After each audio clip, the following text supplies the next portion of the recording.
एक दिन की बात है। शौर्य, विक्रांत और मधुकर तीनों असीमपुरा के जंगलों में जंगल सफारी का मजा लेने पहुंचे थे और अब घर लौटने की सोच ही रहे थे कि विक्रांत ने सबको रोकते हुए कहा, देखो भाई लोग, घूमने तो मैं तुम लोगों के साथ आया था, पर मेरी शाम कहीं और बुक है।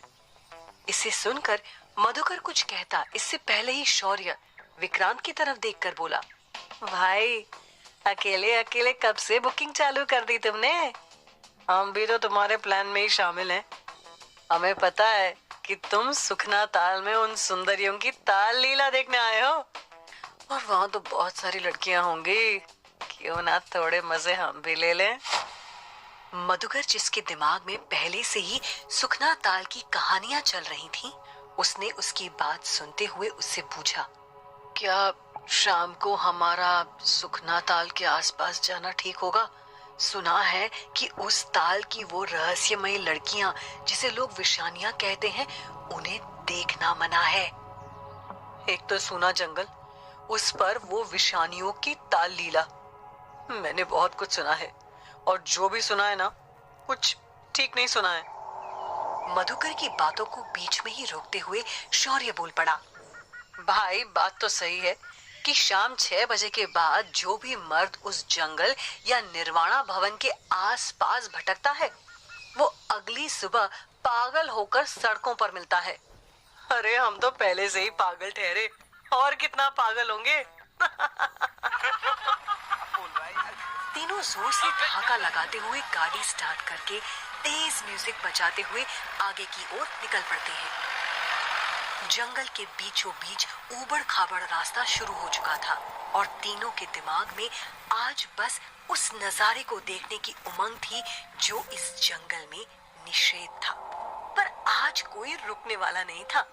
इसी बीच मधुकर शौर्य को छेड़ते हुए बोला, ओ भाई स्पीड बढ़ा, शाम ढलने वाली है, सूरज ढलने से पहले कहीं हम ही ना ढल जाएं। ये सुनते ही शौर्य ने गाड़ी की रफ्तार तेज कर दी। गाड़ी की स्पीड के साथ ही विक्रांत और मधुकर पीछे बैठे बड़बड़ाने लगे, भाई यहाँ तक आकर अगर उन रहस्य से भरी लड़कियां, मेरा मतलब है विशानियों को नहीं देखा तो फिर क्या देखा? मैं तो ताल में अपनी अदाएं बिखेरने वाली विशानियों का रूप निहारूंगा। मैं तो सोच सोच कर ही पागल हो रहा हूँ भाई। उनकी आवाज में वहां पहुंचकर उन नजारों को देखने की तलब महसूस की जा सकती थी। तीनों कुछ ही दूर बढ़े थे कि विक्रांत ने तेजी से ब्रेक लगाकर गाड़ी रोक दी, क्योंकि उनकी गाड़ी के सामने अचानक से एक लड़की आ गई थी। विक्रांत गुस्से में कार का दरवाजा खोलकर बाहर आया। हालांकि वो उस लड़की पर जोर से चिल्लाना चाहता था, मगर जब उसकी नजर उस लड़की की सुंदरता पर गई तो वो अपना गुस्सा भूलकर पूछ बैठा, कहीं चोट तो नहीं आई तुम्हें? उस लड़की के रूप के आगे विक्रांत के तेवर ही बदल गए। वो लड़की बेइंतहा खूबसूरत थी। दूधिया सफेद रंग की जीनी चादर नुमा साड़ी में लिपटी उस लड़की को देखकर महसूस किया जा सकता था कि वो अभी अभी किसी इत्र के तालाब से नहा कर आई हो। वहां पूरे माहौल में खुशबू फैल चुकी थी।